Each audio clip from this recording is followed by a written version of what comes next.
آقا سجاد علیہ الصلوۃ والسلام، یہ بات یاد رکھیے کہ مولا علیہ الصلوۃ والسلام کی حیات طیبہ میں ہمارے لیے معاف کرنے کا ایک ایسا درس ہے کہ اس کا واقعہ سنیے، کنیز کا واقعہ، کہ آقا سجاد علیہ السلام کی گھر کی کنیز ہے، پانی لے کر آئی ہے مولا کے وضو کے لیے، اور پانی کا ڈول اس کنیز کے ہاتھ میں ہے۔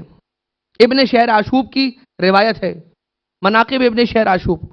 مگر ہوا یہ کہ پانی کا ڈول جب لے کے امام علیہ الصلوۃ والسلام کے وضو کے لیے لا رہی تھی تو اس کا دامن کہیں اس کے عبا میں الجھا، لڑکھڑائی، اور پانی کا ڈول امام علیہ السلام کے چہرہ انور پر گر گیا پورا۔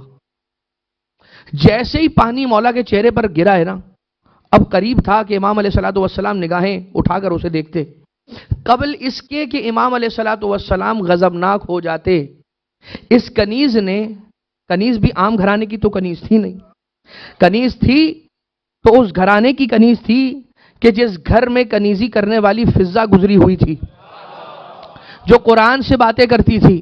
تو اس بی بی نے بھی، جو سجاد آقا مولا علیہ الصلوۃ والسلام کی کنیز ہے، قرآن سے باتیں کر رہی ہے، بسم اللہ الرحمن الرحیم، وَيُنْفِقُونَ فِي السَّرَّاءِ وَالضَّرَّاءِ وَالْكَاظِمِينَ الْغَيْظَ، یہ غصے کو روکتے ہیں۔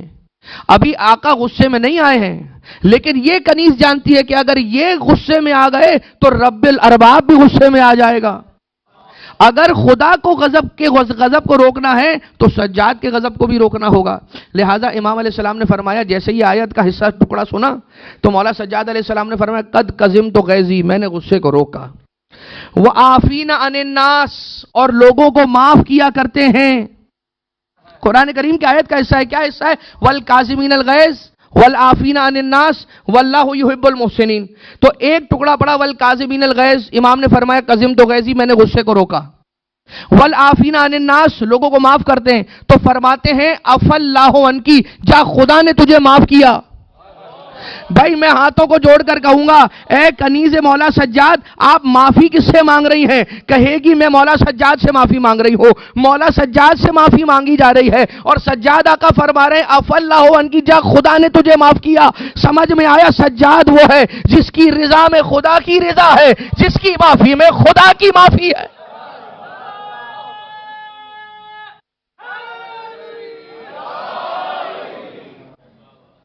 واللہ عنکی عافینا عن الناس واللہ یحب المحسنین۔ اور جب یہ آیت کا ٹکڑا پڑا واللہ یحب المحسنین، اور اللہ احسان کرنے والوں کو دوست رکھتا ہے، فرمایا کہ جا میں نے تجھے آزاد کر دیا، آج سے تو آزاد ہو گئی۔ جیسے ہی آزاد ہوئی ہے، کہتی ہے مولا اپنے سے دور نہ کیجیے، اس لیے کہ سب کچھ برداشت ہے، آپ سے جدائی برداشت نہیں ہے۔ مجھے نہیں معلوم ائمہ اطہار کی کنیزی میں آنے کے بعد لوگوں کو، کمبر کو، عمار کو، جون کو، سلمان کو، بوزر کو، مقداد کو، فضہ کو کیا ٹریٹمنٹ ملتا تھا کہ وہ کہتے تھے اب بادشاہت بھی مل گئی تو مزہ نہیں آئے گا، اب بادشاہت بھی ملی تو لطف نہ آئے گا، اس لیے کہ ہم آپ کے گھرانے کی کنیزی میں رہے، آپ کے گھرانے کی غلامی میں رہے۔ سمجھ میں آیا؟ جس گھرانے کے کنیزوں اور غلاموں کو بادشاہوں سے بہتر رکھا جاتا ہو، اس گھرانے کو آل محمد کا گھرانہ کہا جاتا ہے۔